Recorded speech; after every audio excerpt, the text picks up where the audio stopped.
Welcome to The Explainer. Today, we are tackling a book that threw a philosophical bomb right into the heart of Western thought. What if I told you that our whole idea of good versus evil is basically a myth? A story we tell ourselves that holds us back? Well, that's the core idea in Friedrich Nietzsche's masterpiece, Beyond Good and Evil, and we're going to break it down.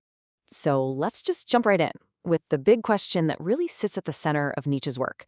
For thousands of years, we've pretty much organized our world around this conflict. Good guys over here, bad guys over there. But what if that whole framework isn't just wrong, but is actually stopping us from really understanding who we are and what we can be? And here it is, the book itself, published way back in 1886. And you can get a clue about Nietzsche's mission right from the subtitle, Prelude to a Philosophy of the Future. See, he wasn't just tearing down old ideas for fun. He was trying to clear the rubble to build something new, a more honest way for us to think about life. All right, so Nietzsche starts his attack right at the foundation of Western morality, our simple black and white thinking.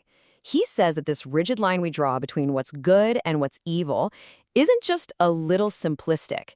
He thinks it's a cage for the human spirit. This is where he completely flips the script on us. Nietzsche argues that the person we call good and the person we call evil aren't really opposites. Nope. He says they're just different ways that the same basic human drives pop up. Maybe one person is more direct about their ambition and the other is more sneaky or repressed, but the engine driving them, it's the same. Now you can imagine this was a pretty radical idea. It put him in direct conflict with centuries of philosophy. So what was his main problem with all the great thinkers who came before him? What was this big blind spot they all seemed to share? Well, he basically accused them of not being totally honest.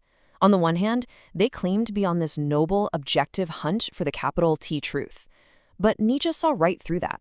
He argued that really, each philosopher was just building a massive, complicated system to justify their own personal beliefs, their own prejudices that they'd never even thought to question. And he was not shy about it either. He called out some of the biggest names in the game. We're talking Descartes, Kant, the whole crew. He accused them all of what he called blind dogmatism. It's like they built these incredible intellectual skyscrapers on foundations they never bothered to check were solid.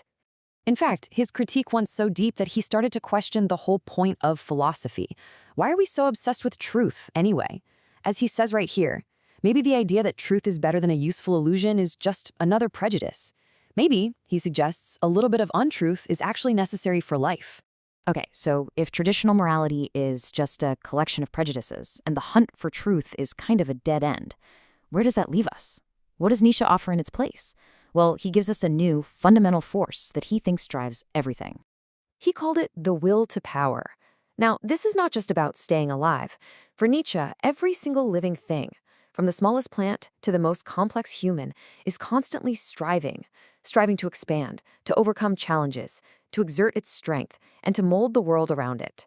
It's the basic engine of all life, both creative and, sometimes destructive. And if you accept this idea, it totally changes how you judge things. The old way, he says, was all about looking at someone's intentions. Did they mean well?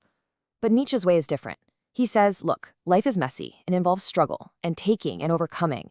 Actions shouldn't be judged by their good intentions, but should be seen for what they are, expressions of this fundamental will to power. So if all the old philosophers were stuck in their own biases, who on earth is capable of thinking this new way? Who can even handle this kind of dangerous knowledge? This is where Nietzsche introduces us to a new kind of hero. He calls them free spirits. And these are not stuffy professors sitting in ivory towers. He describes them as commanders and lawgivers. They aren't just there to interpret the world. Their job is to create it, to hammer it into a new shape. So what makes them tick? It's not about finding values that are already out there in some book or some tradition. It's about having the imagination, the courage, and the sheer force of will to create brand new values in a world that, according to Nietzsche, has no built-in morality. But, and this is a huge but, this is not an easy path. It is incredibly dangerous. And that brings us to one of the most famous and, frankly, one of the most haunting lines in all of philosophy. A warning to anyone who dares to think this way. I mean, wow, that is a heavy warning. What he's saying is when you strip away all the comforting lies about good and evil, when you stare right into the dark, messy truth of human nature, the abyss, you risk being changed by it.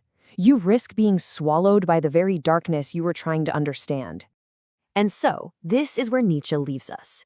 He smashes the entire structure of traditional morality, but he doesn't give us a neat and tidy blueprint for what to build next. He just leaves us with this terrifying and maybe liberating challenge. Once you step beyond good and evil, what values will you create? That's the question he leaves for the future and for every single one of us.